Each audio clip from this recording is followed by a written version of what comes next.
के सिंह और आज हम बहुत ही इम्पोर्टेंट टॉपिक लेके आए हैं, यानी कि लॉ स्टूडेंट जो कहीं ना कहीं ये देखे जा रहे हैं हिंदी मीडियम वाले स्टूडेंट की अपने आंसर को लिखने की वजह से वो कहीं ना कहीं फेल हो रहे हैं, या फिर वो कहीं ना कहीं इस टॉपिक को या फिर कहीं ना कहीं समझ ही नहीं पा रहे कि आंसर राइटिंग किस तरह से करनी है। यानी कि जो आपकी आंसर राइटिंग है वो आपको किस तरह से लेके चलनी है, किस तरह से आपका एग्ज़ाम कहीं ना कहीं क्लियर हो जाए, इस तरह से आपको आंसर लिखने हैं और कहीं ना कहीं आपके जो एग्ज़ाम में आंसर है वो एग्ज़ामिनर को एक प्रभावित, एक अच्छा कहीं ना कहीं दर्शन उत्पन्न करे। तो इसी को ध्यान में रखते हुए आप सभी के लिए ये क्लासेस रखी गई है, यानी कि ये टॉपिक आपके लिए। बहुत सारे बच्चे थ्योरी में फेल हैं, बहुत सारे बच्चे हिंदी मीडियम वाले कहीं ना कहीं उनकी बैक लगी हुई है, तो उसी को ध्यान में रखते हुए ये टॉपिक रखा गया है कि आंसर लिखना किस तरह से है। आप सब चीज़ याद कर लेते हो, हम इस चीज़ को मानते हैं, पर कहीं ना कहीं जब लिखने की बात आती है तो वो ही आप अभी भी छोटे बच्चों की तरह लिख कर आते हो और कहीं ना कहीं एग्ज़ाम में नंबर कम आते हैं। तो उसी तरह को देखते हुए, यानी उसी कमेंट्स को देखते हुए, उन्हीं चीज़ों को याद करते हुए आप सभी के लिए आज ये वीडियो आई है। और इसमें आप सभी यानी कि LLB और BLLB यानी कि लॉ स्टूडेंट जितने भी हैं हमारे, वो ध्यान रखें कि इस वीडियो को थोड़ा एग्ज़ाम से पहले ज़रूर देख के जाएं और इन चीज़ों का जो आज इस वीडियो में बताई जाएगी उनको आपको अप्लाई करना है। सबसे पहली बात आती है, जो भी CCSE स्टूडेंट है उन्हें ये पता होगा कि कहीं ना कहीं आपकी जो आंसर यानी कि आपकी जो कहीं ना कहीं आंसर लिखने वाली कॉपी आती है जब आप एग्ज़ाम में देते हो, वो कितने पन्नों की आती है? वो आती है 28 पन्नों की।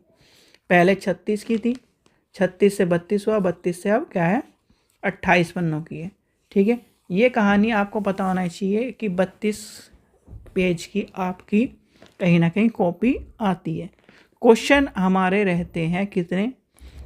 1 2 3 4 5 पार्ट ए में, फिर आपका रहता है 6 7 8 पार्ट बी में, 9 10 11 12 13 ये रहते हैं पार्ट सी में। इसी तरह पेपर आता है लॉ स्टूडेंट, सभी को पता है। ये कंपलसरी है, ठीक है। इसमें से आपको 2 करने हैं और इसमें से आपको करने हैं 3, ठीक है। यानी कि टोटल कितने क्वेश्चन हो गए आपके? 5 और 5 10 क्वेश्चन करने हैं, ठीक है। अब 10 क्वेश्चन आपको करने हैं, किस तरह से हैंडल करना है ये आपको चीज़ें जाननी है। बहुत ही आपको बारीकी समझना है। सबसे पहली बात, जैसे ही आपको कहीं ना कहीं कॉपी मिले तो आपको क्या करना है, पहले अपनी कॉपी पे सारी एंट्री सही तरह से फिल करनी है, ठीक है। सब्जेक्ट आपका क्या है? लॉ। बहुत सारे बच्चे सब्जेक्ट की गलती करते हैं। सब्जेक्ट है आपका लॉ, ये ध्यान रखना, ठीक है। एडमिट कार्ड पे भी लिखा मिलेगा, सब्जेक्ट है आपका लॉ। लॉ के अंतर्गत आप कौन से टॉपिक को पढ़ रहे हो, यानी कि पेपर को पढ़ रहे हो, वो आपका आ जाएगा पेपर एंड कहीं ना कहीं इसके अंतर्गत। फिर पेपर कोड, पेपर कोड क्या है वो आपको पता होना चाहिए, ठीक है। पेपर कोड ये आपको पता होना चाहिए। एंट्रीज थोड़ी सी ध्यान रखना, बहुत सारे बच्चे एंट्री में गलती करते हैं, ठीक है। रोल नंबर में किसी के R लिखा है, ठीक है, A लिखा है, ठीक है, सॉरी A मतलब आर्ट्स का, K लिखा है, ठीक है, नहीं लिखा है तो आप अपनी खाली रोल नंबर को लिखिए, ठीक है। क्योंकि रेगुलर में आपकी कॉपी पहले से ही आपको बता, कोई इतना कन्फ्यूजन नहीं रहता। रेगुलर की कॉपी R लिखा हुआ आता है और प्राइवेट की कॉपी पिंक कलर की आपको इस तरह की देखने को मिलेगी, यानी पिंक और ऑरेंज का आपको पहले से ही डिफरेंस हो जाता है वहाँ पे।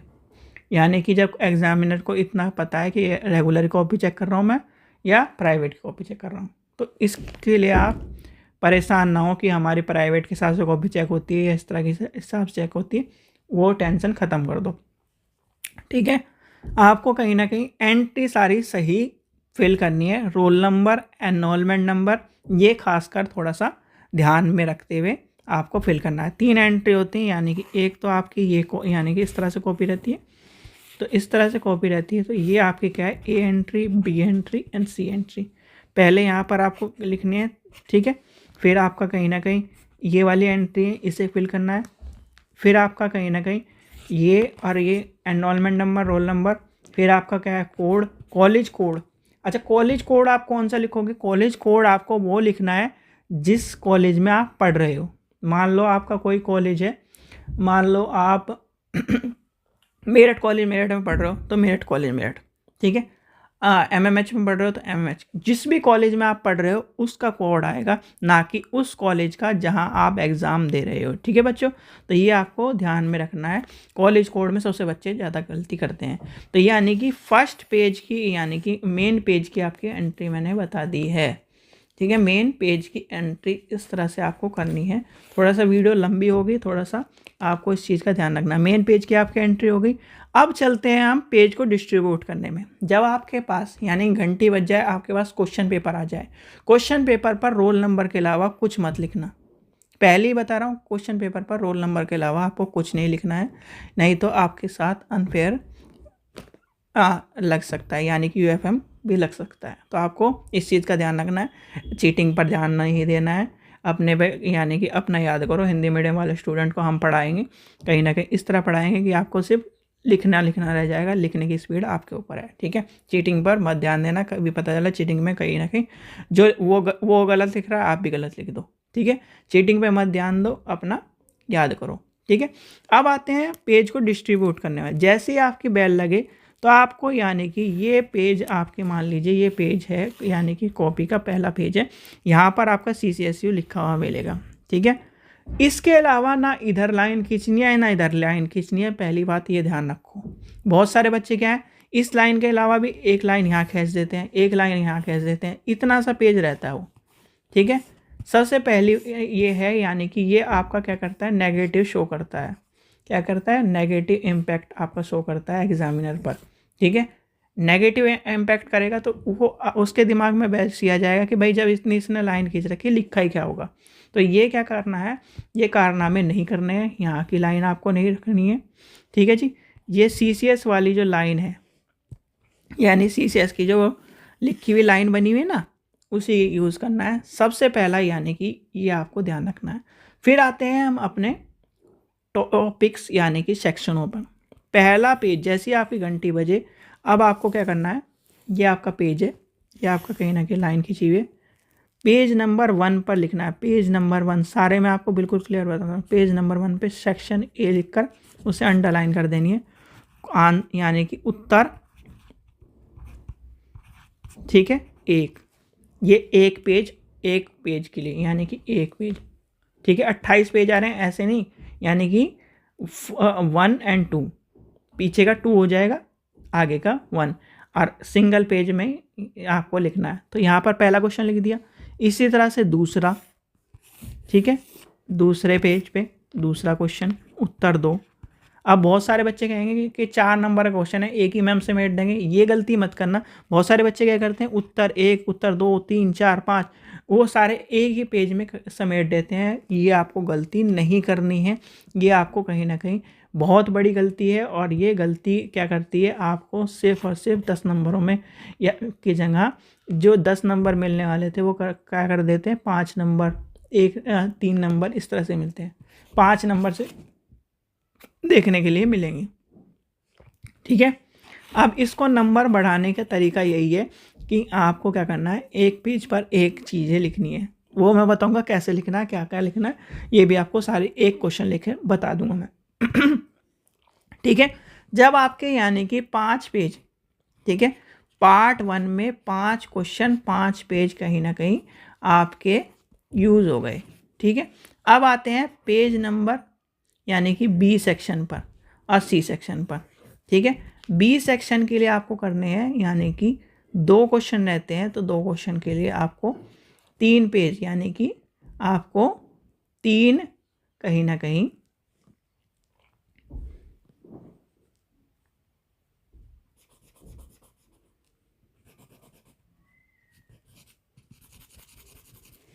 यानी कि आपको 5 क्वेश्चन है, 5 क्वेश्चनों के लिए 5 पेज यूज़ करने हैं, ठीक है। ये ध्यान रखना।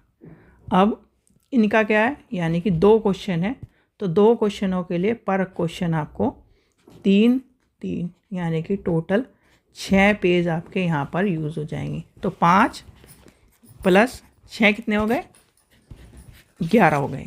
ठीक है भाई, 11 हो गए। अब आपके पास कितने क्वेश्चन यानी कि पेज बचते हैं, 28 में से हम क्या माइनस कर देंगे 11, तो आपके पास आपका बचता है, ठीक है, ये आपके पेजेस बचते हैं 17 के आसपास। 17 में अब आपको क्या करना है, कहीं ना कहीं इस तरह से लेके चलना है जैसे कि आपके 3 क्वेश्चन बचते हैं। अब 3 क्वेश्चन आपके आ जाते हैं, क्वेश्चन नंबर 3। ठीक है, 3 को कैसे करना है, कहीं ना कहीं 6 6 और 5, ठीक है, 6 6 और 5 यानी कि लास्ट जो क्वेश्चन आप लेके चलोगे वो 5 नंबर का लेके चलोगे, यानी कि 5 पेज का लेके चलोगे। 6 पेज 6 पेज और 5 पेज। ठीक है, ये हो गए टोटल आपका पेपर का गणित। ठीक है, लिख लो इसे, नोट कर लो, समझ लो। पेपर इसी तरह से लिखना है। हिंदी मीडियम वाले स्टूडेंट को मैं बहुत कहीं ना कहीं समझा रहा हूँ, पेपर को इस तरह से लिखोगे, मैं दावा करता हूँ कि आपके कहीं ना कहीं मार्क्स भी इम्प्रूव मिलेंगे और मार्क्स भी आपके ज़्यादा आएंगे, पर लिखा हुआ सही हो। ठीक है, अब आपने क्या कर दिया, ये सारी चीज़ें कंप्लीट कर ली, यानी कि सबसे पहले मैक्सिमम आपको जो 3 घंटे मिल रहे हैं उसमें से आपने क्या कर दिया, 5 मिनट इसी काम के लिए, 5 मिनट क्या करा, पहले 5 मिनट क्या करना है, पहले 5 मिनट क्या करा आपने, पहले 5 मिनट क्वेश्चन पेपर को आपने एनालिसिस करा। ठीक है, एनालिसिस करा, उसमें कहीं ना कहीं आपने कुछ नहीं लिखा, रोल नंबर लिख के आपको पहले 5 तो कंपलसरी है। अब 6 7 8 में से आपको क्या करना है, 2 छाटनी है, तो आपको क्या करो उस पर, जो जैसे मान लो 6ठा और 8वां करना है मुझे, तो पॉइंट यहाँ लगा दिया 6ठे पे और पॉइंट 8वें पे लगा दिया। 9 10 11 12 13, 13 में से आपको 9 आता है, 11 आता है, 13 आता है, 10 और 12 नहीं आते, या किसी को 9 10 11 आते हैं, किसी को 9 और 10 आता है, 13 आता है।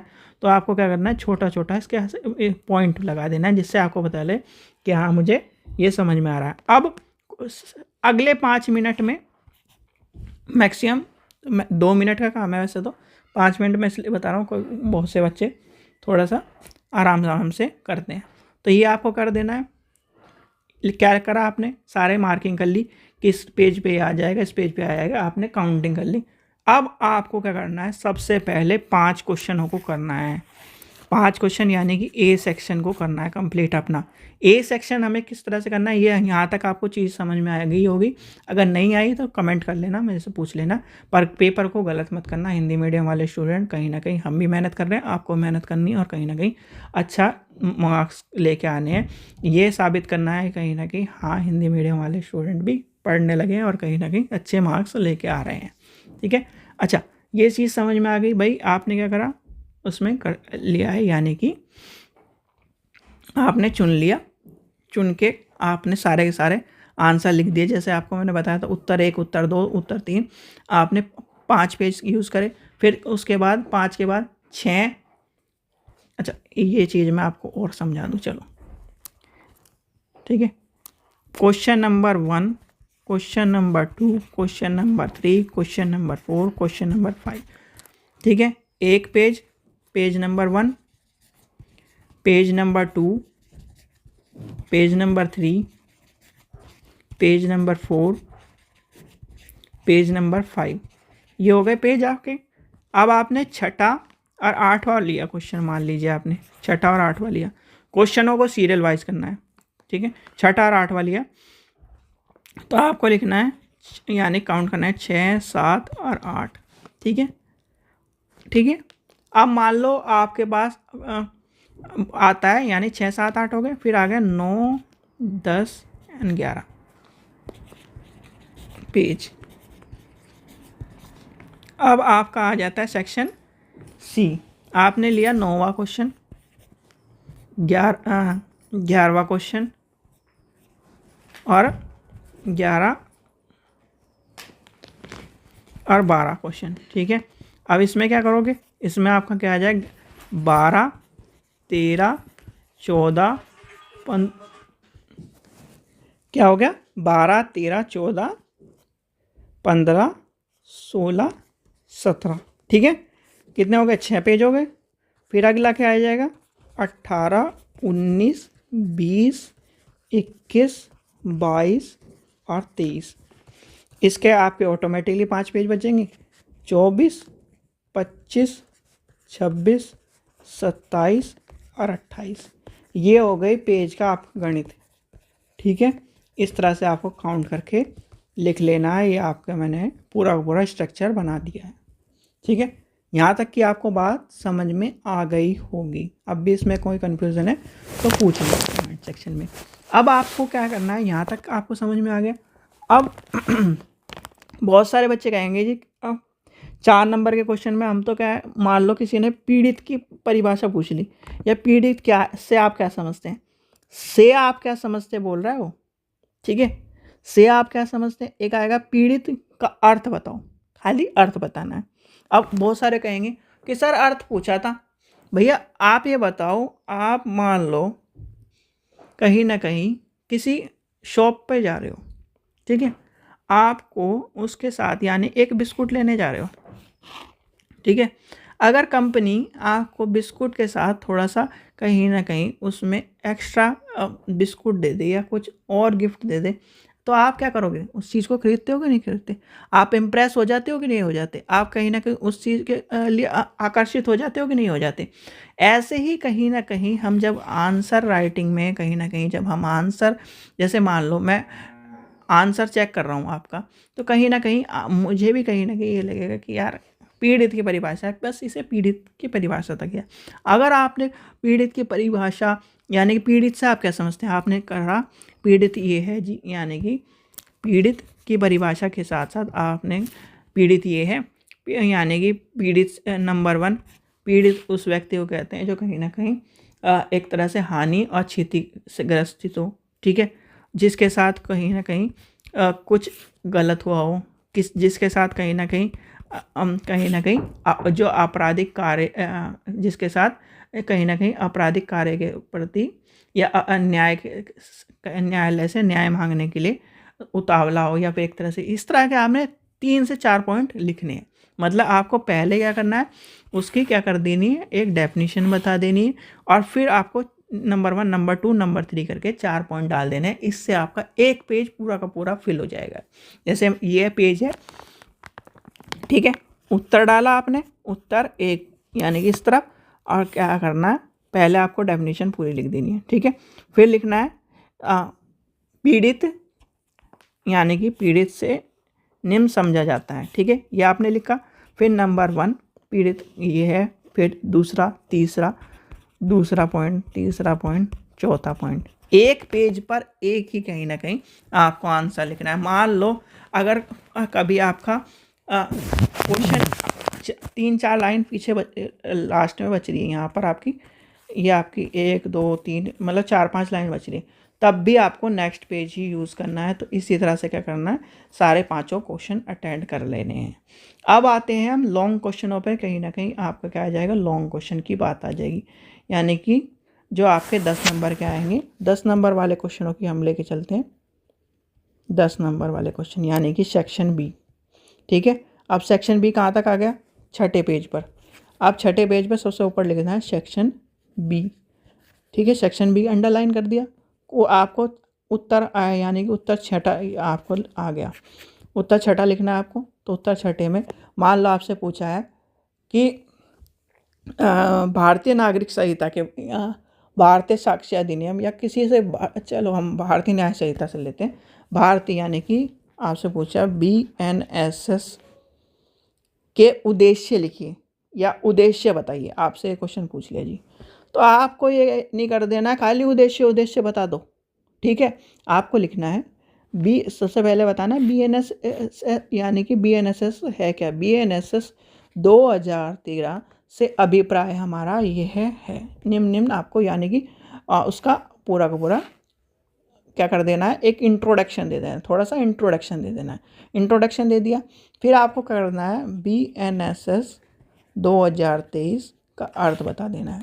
ठीक है, यानी कि अर्थ में आप ये बताओगे जी क्या ना, पहले हमारे साथ ये कानून था BNSS, इस कानून के तहत हमारे उसके अंतर्गत आया है, ये सब चीज़ आपको अर्थ बता देना है। ठीक है, क्योंकि परिभाषा इसकी है नहीं, और जिसकी परिभाषा हो आप थर्ड स्टेज पर परिभाषा लिखोगे। यानी कि यहाँ पर इंट्रो हो गया, ठीक है, इंट्रो, फिर आपका क्या हो गया, अर्थ हो गया, फिर आपका क्या हो गया, परिभाषा हो गई। तो ये आपकी ये तीन यानी कि तीन चीज़ हैं, ये एक कहीं ना कहीं एक पेज में आपके सिमट से जाएंगे। एक पेज यूज हो गया, पेज नंबर 6 यूज हो गया। अब पेज नंबर 7 में आप क्या लिखोगे, पेज नंबर 7 में आपका क्या लिखोगे, भारतीय यानी कि BNSS के उद्देश्य निम्न है।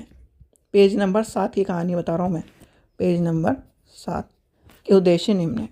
नंबर वन लिखने का ये मतलब नहीं जैसे आपने 4 नंबर वाले क्वेश्चन में इस तरह लिखा था। तो BNS यानी कि BNSS आप क्या बताओगे, BNSS क्या है, एक कहीं ना कहीं भारतीय नागरिक संहिता, यानी कि नागरिक संहिता के तौर पर आपके उद्देश्य आपको सारे बताने हैं। नंबर 1, जब आपको कोई भी उद्देश्य लिखोगे तो उसका क्या करना है, पहले हेडिंग दोगे, हेडिंग देने के बाद आपको यहाँ पर इस तरह लगाना है और यहाँ से इस तरह से लिखना है। यहाँ यानी कि जब आपकी कहीं ना कहीं यहाँ से स्टार्ट करोगे तो लास्ट लाइन आपकी यहाँ ख़त्म होगी। अब लाइन जो नेक्स्ट लाइन शुरू करो वो आपको यहाँ से शुरू नहीं करनी है, इसी के नीचे से शुरू करते चल जाना है और इस तरह से क्वेश्चन लिखना है। ठीक है, क्वेश्चन को क्या लिखना है, इस तरह से लिखना है। First point, second point, third point, मतलब मैक्सिमम आपको 4 से यानी कि 6-7 पॉइंट लिख देने हैं, जितने भी आपके पेज नंबर 7 और 8 पर आए। मैक्सिमम 4 से 5 पॉइंट छोटे छोटे लिखोगे तो आपके आ जाएंगे 6 से 7 पॉइंट आ जाएंगे। BNSS के उद्देश्य में छोटे छोटे पॉइंट आप लिखो। फिर आपका लास्ट आता है निष्कर्ष। क्या करना है ना, छोटा सा आपको निष्कर्ष लिख देना है कि कहीं ना कहीं निष्कर्ष में आपको बता देना है सारी चीज़ें, BNSS के उद्देश्य ये है, BNSS ये है, पुराने कानून से आया है, ये सब चीज़ें कहीं ना कहीं आपको बता देनी है। तो यानी कि 3 लाइन का आपको इसका क्या कर देना है, निष्कर्ष। तो ये आपका क्या हो गया, एक पूरा क्वेश्चन, एक पूरा कहीं ना कहीं आपने क्या लिखा, क्वेश्चन लिखा और क्वेश्चन को आपने बिल्कुल ही डिटेल से, बिल्कुल ही कहीं ना कहीं प्यार से इस तरह से आपको समझा दिया।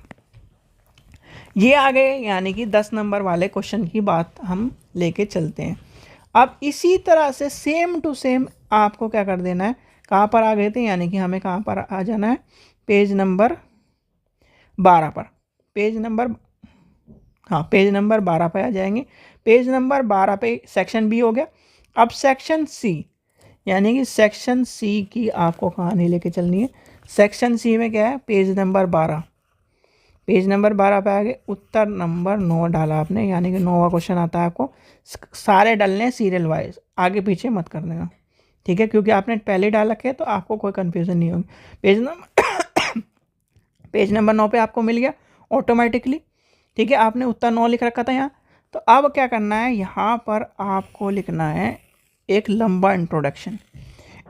मान लो आपसे BNSS का ही क्वेश्चन आपसे पूछ लेते हैं, या कोई भी आपका क्वेश्चन मान लेते हैं, आपका BSA का क्वेश्चन मान लेते हैं, साक्ष्य अधिनियम का क्वेश्चन मान लेते हैं। साक्ष्य अधिनियम में कोई भी आप मान लो टॉपिक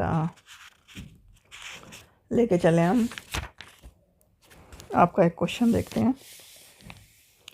जैसे मान लीजिए साक्ष्य के मूल्यांकन से आप क्या समझते हैं, साक्ष्य कितने प्रकार के होते हैं।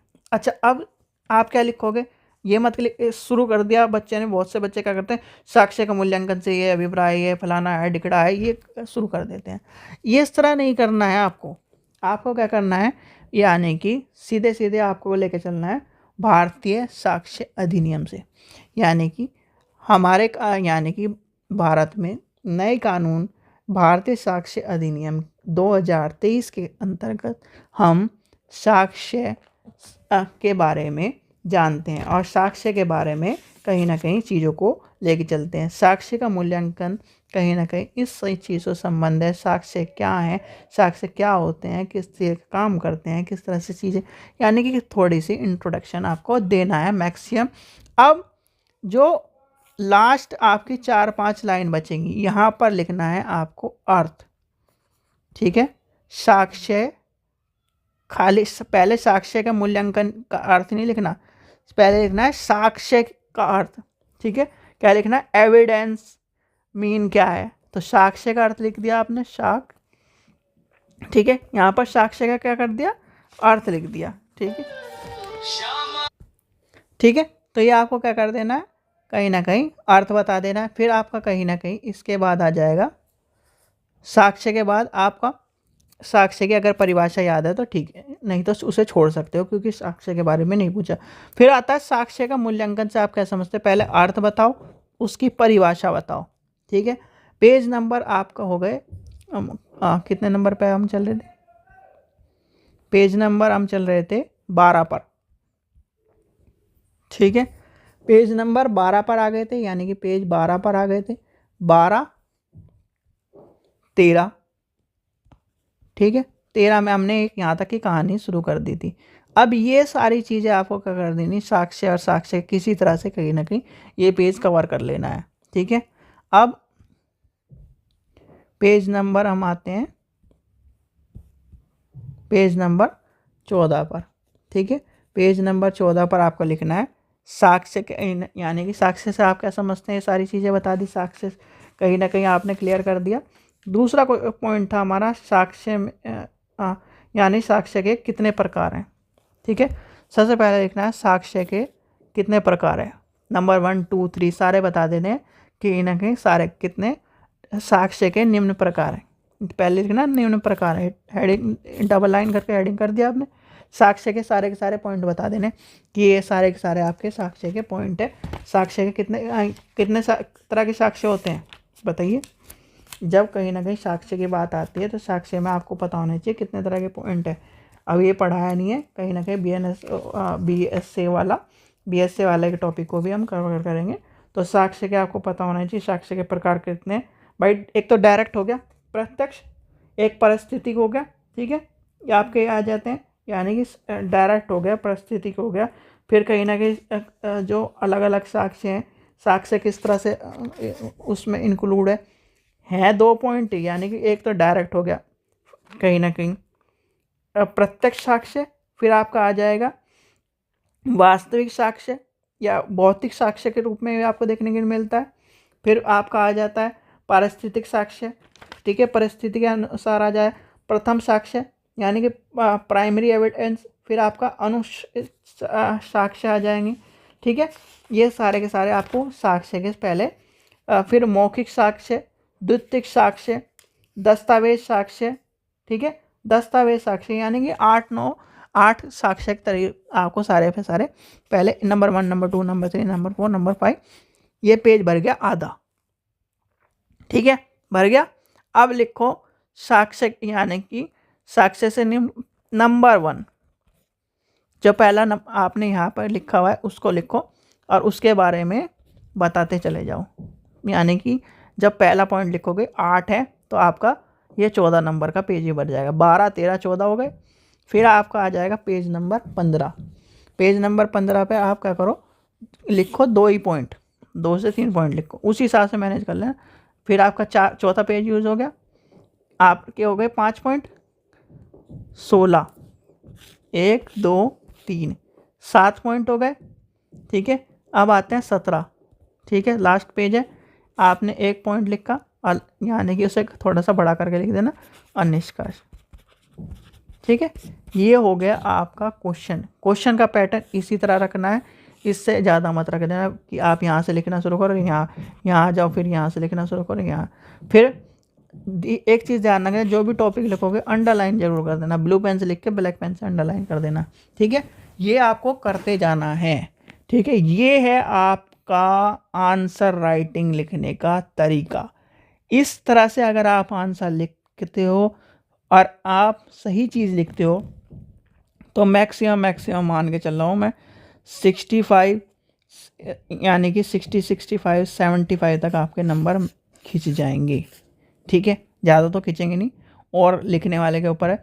इंग्लिश मीडियम वाले स्टूडेंट को थोड़े ज़्यादा नंबर मिलते हैं, बेनिफिट है, और थोड़ा सा इसलिए भी होता है। और हाँ, ये चीज़ मत करना कि मुझे टॉयलेट जाना है, कहीं ना कहीं पानी पीने जाना है, या किसी के साथ कहीं ना कहीं चीटिंग में लग जाओ। इस चीज़ में लगोगे तो मैक्सिमम ये मान के चलो 2 क्वेश्चन आपके छूटने हैं। ठीक है, इस चीज़ में लगना मत। आपको सिंपल क्या करना है, अपने पेपर पे ध्यान देना है, तेज़ी से पेपर करना है। पहला ए सेक्शन करना है, फिर आपका सी सेक्शन पे आना है। आपको पहले ए सेक्शन करना है, फिर सी सेक्शन पे आना है, फिर बी सेक्शन पे आना है, क्योंकि बी सेक्शन छोटा मतलब एक तरह से 10 नंबर का रहता है। सिंपल वे में लिख सकते हो आप। पहले ये 2 सेक्शन करने, ए सेक्शन फिर सी सेक्शन फिर आपका बी सेक्शन, इस तरह से आपको पेपर करना है। ठीक है बच्चों, चलिए आशा करता हूँ आपको वीडियो पसंद आई। वीडियो पसंद आई तो लाइक करें, चैनल को सब्सक्राइब करें, वीडियो को ज़्यादा शेयर करें, और आंसर राइटिंग में कुछ भी अगर पूछना हो तो आप कमेंट कर सकते हैं। ये बहुत ही कहीं ना कहीं लंबी वीडियो है और कहीं ना कहीं आपके लिए एक तरह से वरदान साबित करने वाली वीडियो है। जो भी बच्चा इस तरह से आंसर लिखेगा वो कहीं ना कहीं हिंदी मीडियम वाले स्टूडेंट में कहीं ना कहीं अच्छे नंबर और फर्स्ट डिवीज़न आपको देखने के लिए मिल सकती है। ठीक है बच्चों, चलिए थैंक यू।